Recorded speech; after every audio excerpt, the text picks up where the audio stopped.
Baiklah teman-teman, salam sejahtera untuk kita semua. Perkenalkan, nama saya Kodrat Bagus. Pertama-tama yang saya hormati Ibu Nila sebagai dosen mata kuliah dasar-dasar manajemen dan dasar-dasar penyuluhan dan komunikasi.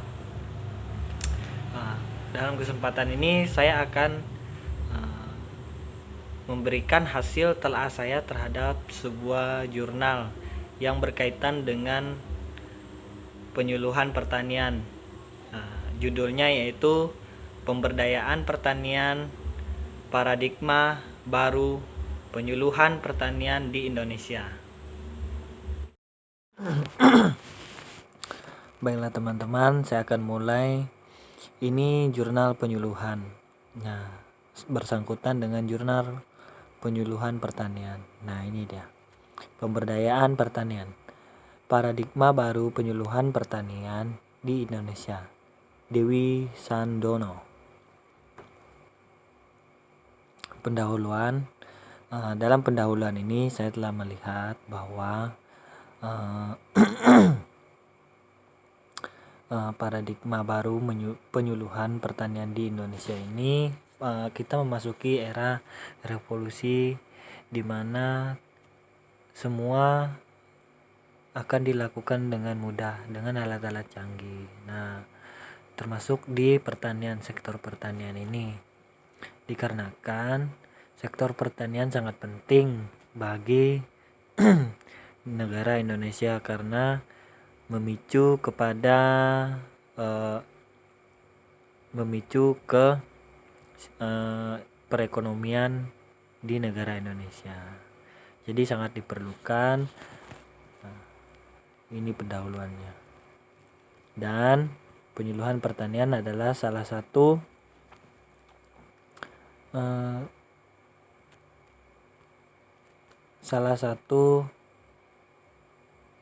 pendukung para petani untuk melaksanakan kegiatan bertani. Nah, selanjutnya kita akan ke masa revolusi hijau. Penyuluhan pertanian sebagai alat produksi. Nah, dalam rangka peningkatan produksi pertanian ini khususnya beras untuk memenuhi kebutuhan pangan penduduknya yang terus meningkat. Pembangunan pertanian sejak tahun 1960-an mengintroduksikan berbagai program.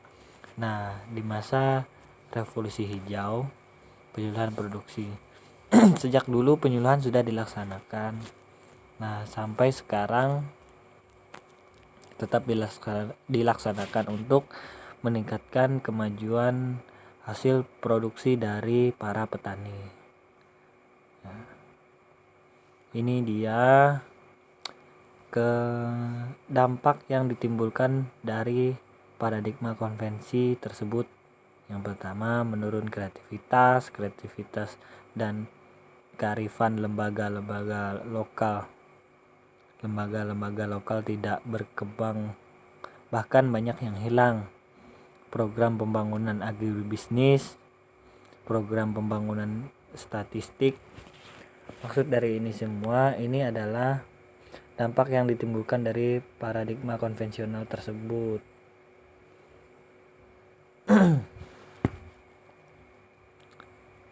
Selanjutnya, pemberdayaan paradigma baru penyuluhan. Nah, ini paradigma baru penyuluhan ini para penyuluhan yang saat ini.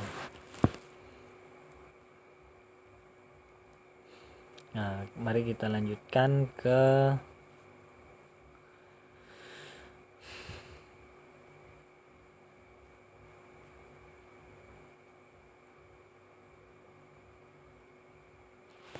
Nah, ini adalah pendekatan paradigma penyuluh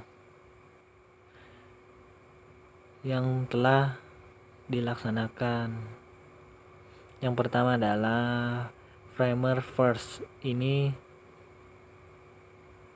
pendekatan Framer First. Tujuan utamanya adalah yang pertama memberdayakan petani. Maksudnya memberdayakan petani itu mengacu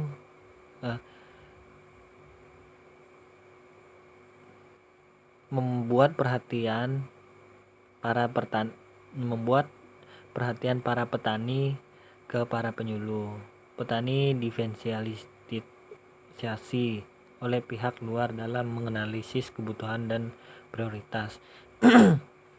Maksudnya prioritas petani yang kedua ini akan didukung oleh pihak luar, ahli teknologi dari pihak luar ke petani melalui prinsip-prinsip, metode-metode, dan seperangkat pilihan-pilihan. Itu yang ketiga. Petani diberikan kesempatan untuk memilih materi yang dibutuhkan. Maksudnya di sini agar petani dapat rileks, santai, menerima pendekatan-pendekatan yang dilakukan para penyuluh. Selanjutnya, karakteristik perilaku petani dicirikan oleh pengaplikasian prinsip-prinsip.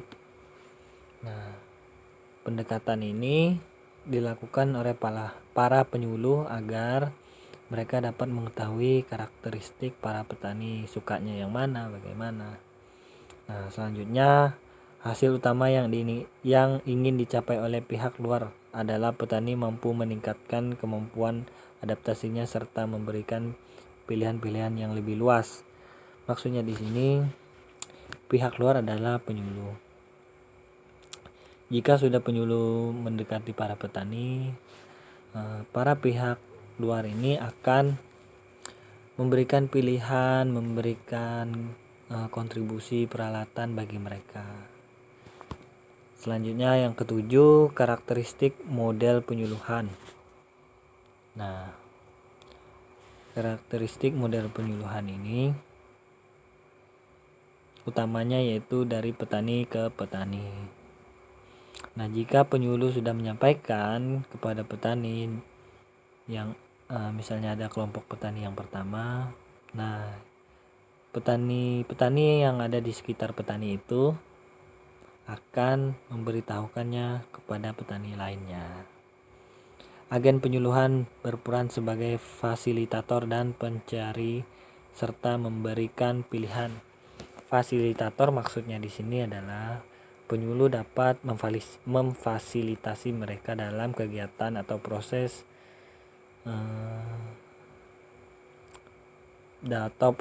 mereka dalam pencapaian mereka sebagai petani. Seperti dalam kegiatannya, misalnya petani membutuhkan alat-alat untuk melaksanakan kegiatan.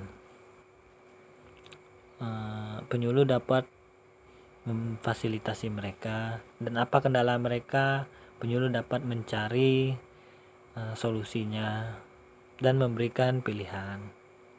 Ya, kita masuk ke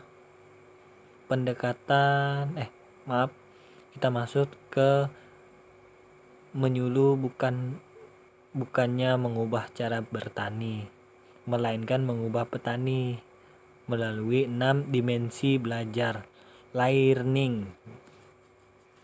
Nah, ini adalah cara meningkatkan SDM para petani. Nah, akan diberi seperti pengetahuan kepada mereka, memberikan wawasan, skill, baik apapun itu. Yang pertama, learning to know, penguasaan konsep, komunikasi, informasi, pemahaman lingkungan, rasa senang, memahami, mengerti, dan menemukan sesuatu. Learning to do. Nah, learning to do ini penekanan pada skill tingkat rendah ke tingkat tinggi menuju ke arah kompetensi. Maksudnya di sini meningkatkan skill mereka, mencari skill mereka bagaimana di bidang mana agar dapat dikenal tinggi.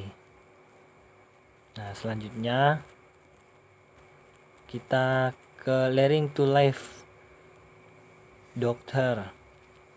Mengenal diri sendiri dulu, mengenal orang lain. Nah, maksudnya di sini learning to live together. Maksudnya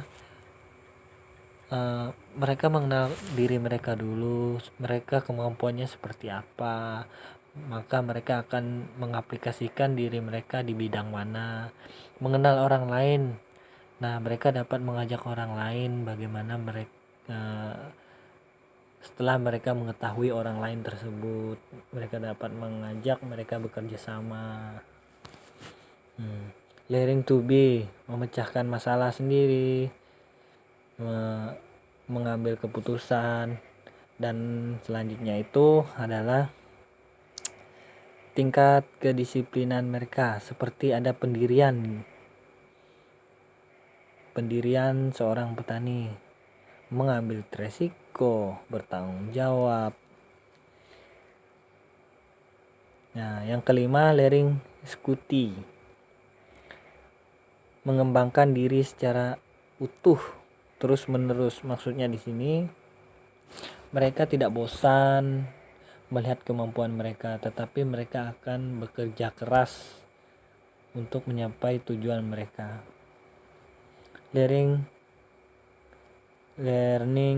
organization, maksudnya di sini mereka akan belajar membentuk suatu perkumpulan pertanian agar organisasi itu dapat berjalan dengan lancar, belajar memimpin, belajar berorganisasi, belajar mengerjakan kepada orang lain. Nah, selanjutnya kita ke sini. Paradigma baru tersebut mencakup jenis informasi,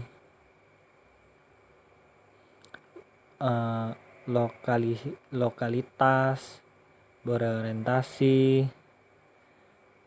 Di sini lagi yang keempat, pendekatan kelompok, fokus pada kepentingan petani, pendekatan humanistik egaliter, profesionalisme,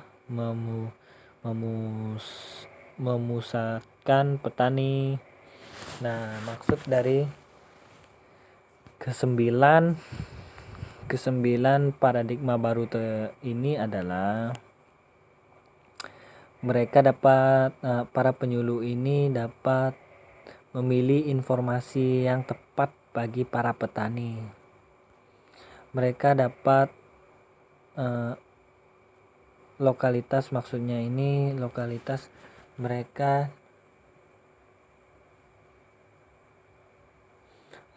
apakah mereka mampu menerima hal yang terlalu baru karena masih baru melihat penyuluh atau bagaimana cara bertani dengan baik. Setelah mendengar informasi dari para penyuluh, berorientasi agribisnis, para penyuluh ini akan mendekati para agribisnis, memberikan teknologi bagi mereka, memberikan pengetahuan yang lebih luas.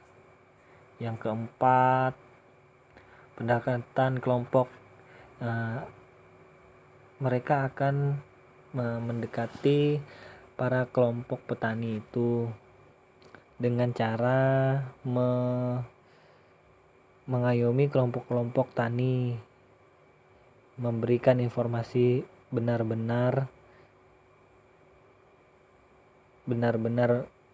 sebenar-benarnya, mulai dari bawah sampai ke atas. Fokus pada kepentingan petani, apa yang petani inginkan, apa yang mereka ingin capai, para penyuluh akan berusaha mencari mencari jalan keluar, mencari apa yang mereka inginkan, butuhkan. Pendekatan humanistik egaliter, di mana para penyuluh perlu dibekali dengan seperangkat pengetahuan dan keterampilan yang berkaitan dengan komunikasi sosial, psikologi sosial, dan stratifikasi sosial. Maksudnya di sini selalu bersosialisasi bagaimana cara berkomunikasi pada para petani. Profesional, para penyuluh itu harus melakukan penataan peningkatan dari lembaga pendidikan dan pelatihan yang menangani tenangan penyuluh.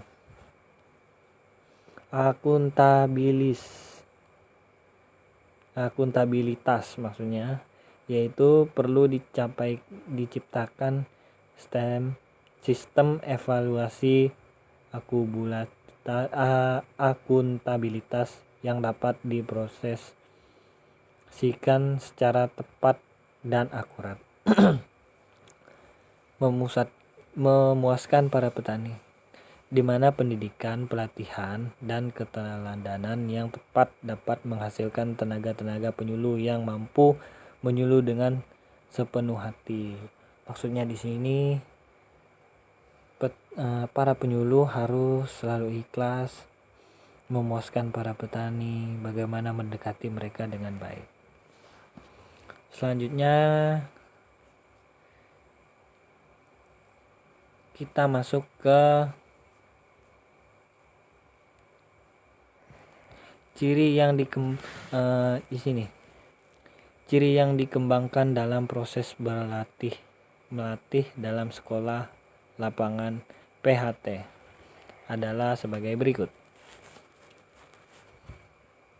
Sarana belajar ciptaan sendiri, self-grant materials, di mana sarana belajar utama sawah dan ekologi lahan pertanian.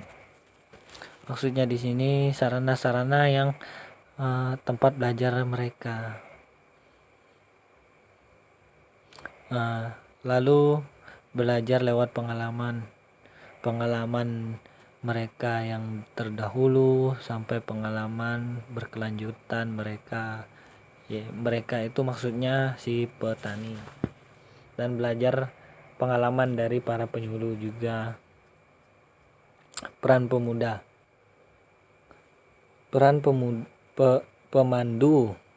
pemandu maksudnya, bukan mengajar tetapi mengajak peserta untuk melibatkan diri secara aktif dalam proses belajar dan proses interaksi yang dialogis. Maksudnya di sini peran pemandu ini mereka yang memandu bagaimana jika ada kendala dari para petani di saat mengikuti pelatihan, para penyuluh akan selalu siap dan ikhlas membantu para petani. Analisis dan pengambilan keputusan. Nah, kegiatan ini akan diserahkan kepada para petani. Maksudnya pengambilan keputusan itu akan diterima para petani, mana yang baik, mana yang tidak baik bagi para petani setelah mengikuti kegiatan belajar. Selanjutnya latihan semusim, bagaimana mereka pelatihan dengan tahap per tahap. Dan selanjutnya dinamika kelompok dan pengembangan wahana petani, bagaimana cara mereka untuk selalu berinovasi, selalu meningkatkan kreativitas mereka dalam bertani. Itu yang akan diberi para penyuluh. Perencanaan dari bawah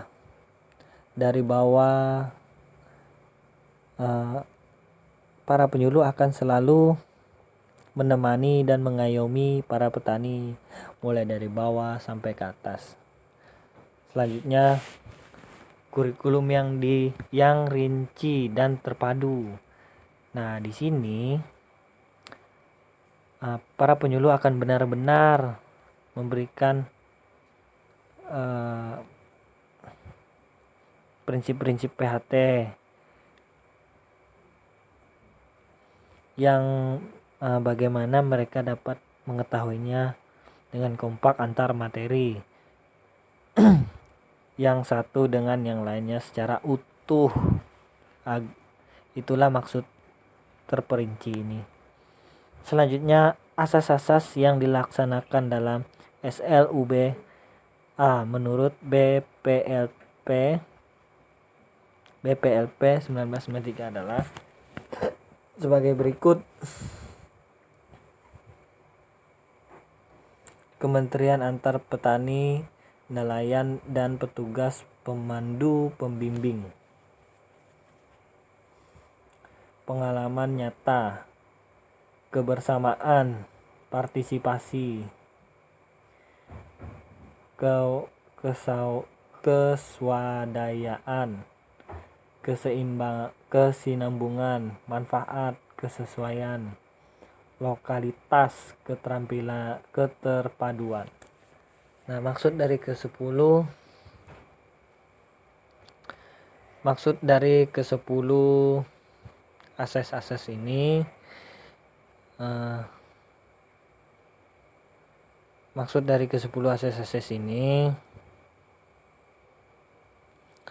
kemitraan antara petani itu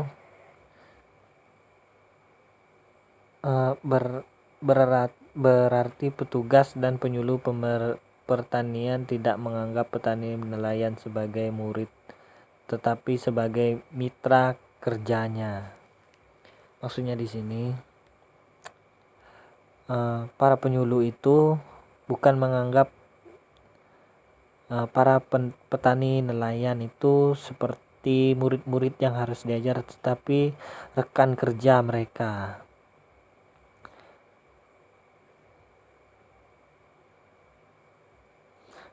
Selanjutnya, pengalaman nyata. Maksudnya di sini melatih pada situasi usaha tani yang nyata.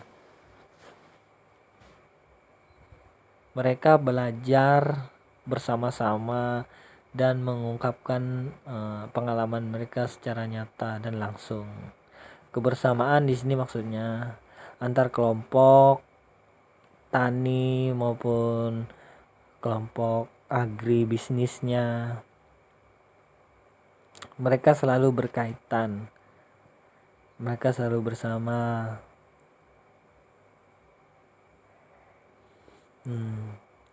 Unit produksi, organisasi kegiatan bersama, dan wadah kerjasama. Di sini mereka menganggap kebersamaan itu adalah kelasnya. Partisipasi. Nah, para penyuluh akan memberikan wawasan bagaimana mereka harus selalu berpartisipasi, ikut serta dalam kegiatan bertani mereka dengan baik,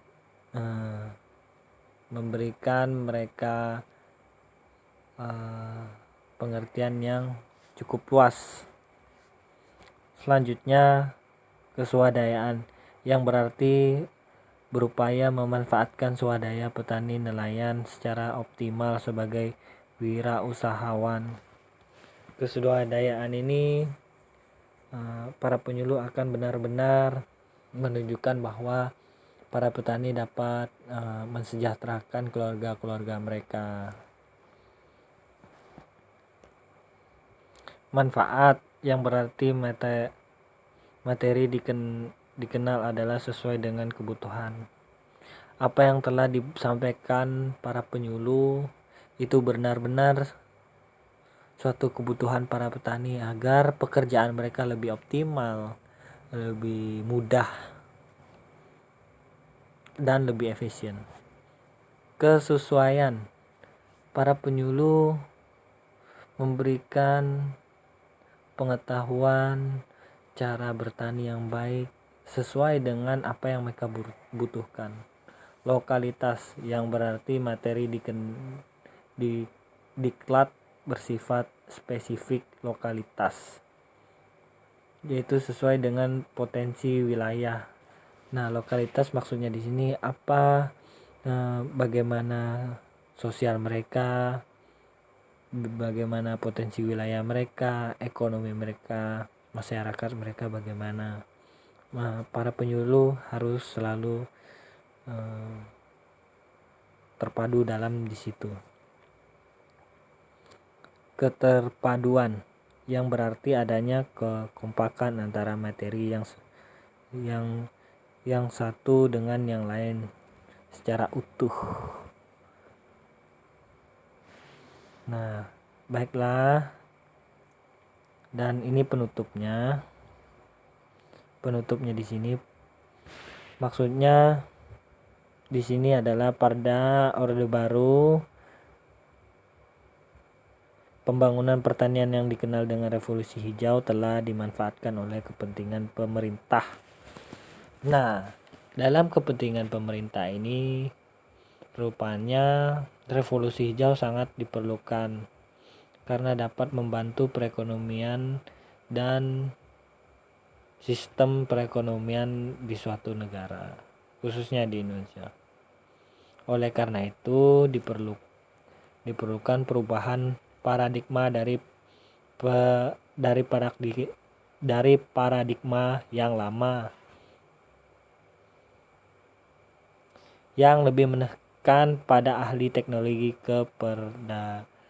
keparadigmaan baru yang mengutamakan pada sumber daya manusia yang dikenal dengan pendekatan frame first atau mengubah petani, bukan mengubah cara petani bekerja.